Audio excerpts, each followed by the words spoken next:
quick story about Reverend Jesse Jackson and his sense of humor. I do not like green eggs and ham.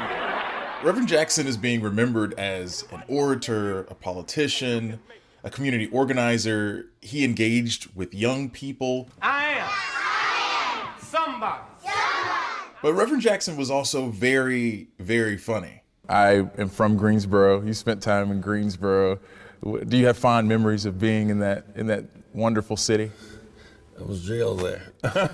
That was the start of an interview I did with him back in 2018, 50 years after the death of his friend and mentor, Martin Luther King Jr. In prepping for that interview, I found out something very fascinating. In his book, April 4th, 1968, Martin Luther King Jr.'s Death and How It Changed America, Michael Eric Dyson wrote that near the end of his life, King sought outlets for his depression and fear in gallows humor.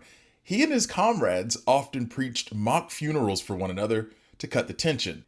Can you imagine? I asked Reverend Jackson about this, and here's what he said. I guess our way of kind of letting it out. Someone said, well, if somebody comes and you land in the casket, what do you want them to say over you? So he's moving. It's important to remember that by 1968, the movement had suffered several terrible losses. Activist Medgar Evers was killed by a Klansman in 1963. Activists James Chaney, Andrew Goodman, and Michael Schwerner were killed by Klansmen in 1964. Activist Jimmy Lee Jackson was killed by a police officer in 1965. And that same year, activist Viola Liuzzo was killed by Klansmen. And that's not to mention the constant violence and threats of violence. Despite all of that, throughout his lifetime, Reverend Jackson was really good at getting a rise out of folks. Excuse me, Reverend Jackson, are we ever going to get to answer a question here? The question is moot.